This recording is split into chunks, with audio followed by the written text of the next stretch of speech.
घुसपैठियों के मुद्दे पर सुप्रीम कोर्ट नाराज हो गया। देश की सर्वोच्च अदालत ने सरकार को कड़ी फटकार लगा दी। सुप्रीम कोर्ट ने सरकार से पूछा कि भाई आप घुसपैठियों को बाहर क्यों नहीं करते। सुप्रीम कोर्ट ने असम की सरकार को कड़ी फटकार लगाई है और कायदे से सुनाया है। सुप्रीम कोर्ट में मामले की सुनवाई के दौरान देश की सर्वोच्च अदालत ने सरकारी वकील से पूछा कि आपको पाकिस्तान की राजधानी नहीं पता है, तो आखिर ये पूरा मामला क्या है और सुप्रीम कोर्ट ने घुसपैठिए के मुद्दे पर असम सरकार को फटकार क्यों लगाई है।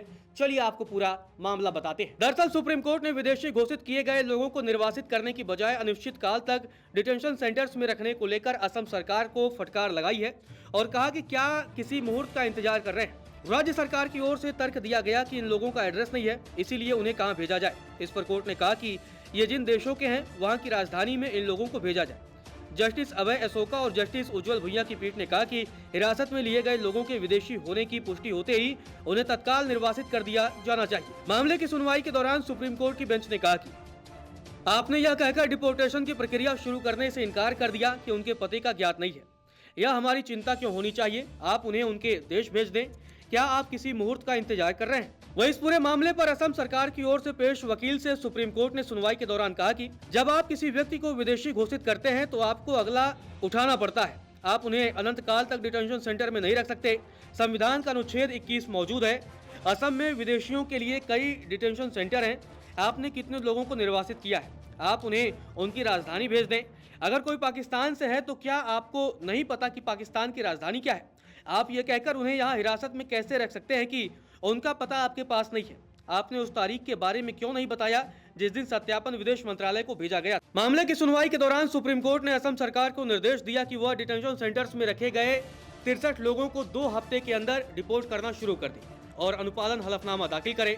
सुप्रीम कोर्ट की बेंच ने असम में विदेशी घोषित किए गए लोगों के निर्वासन और डिटेंशन सेंटर्स में सुविधाओं से संबंधित याचिका पर भी सुनवाई की। कोर्ट ने इस पर भी चिंता जताई कि सालों से इन लोगों पर सरकारी खजाना खर्च हो रहा है और सरकार पर इसका कोई असर नहीं हो रहा है। इस पर सॉलिसिटर जनरल तुषार मेहता ने कहा कि वह इस मसले को लेकर विदेश मंत्रालय के अधिकारियों से बात करेंगे और इसका हल निकालेंगे, क्योंकि ये राज्य सरकार का विषय नहीं है। गौरतलब है, सुप्रीम कोर्ट जब मामले की सुनवाई कर रहा था तो सुप्रीम कोर्ट ने स्पष्ट कर दिया कि भाई जो लोग घुसपैठ करके इस देश में आए हैं उन्हें निकालिए, क्योंकि उनके रहने से इस देश के जो आम लोग हैं, इस देश के जो असली लोग हैं, उनके संसाधनों पर फर्क पड़ रहा है। आपको बता दें कि पिछले दिनों जेएनयू की एक रिपोर्ट भी सामने आई थी, जिसमें दिल्ली को लेकर ये रिपोर्ट सामने आई थी और उसमें कहा गया था कि किस तरीके से रोहिंग्या के घुसपैठ की वजह से दिल्ली में मुसलमानों की आबादी बहुत बढ़ गई है, जिससे जो यहाँ के लोग हैं, जो मूल भारतीय हैं,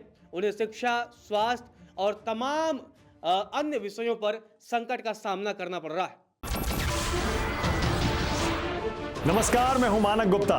अगर आपको हमारा ये वीडियो पसंद आया हो तो इसे लाइक और शेयर जरूर करें और हां, हमें सब्सक्राइब और फॉलो करना ना भूलें ताकि आप देश और दुनिया की कोई खबर मिस ना करें। तो जुड़े रहिए हमारे साथ और देखते रहिए न्यूज़ 24।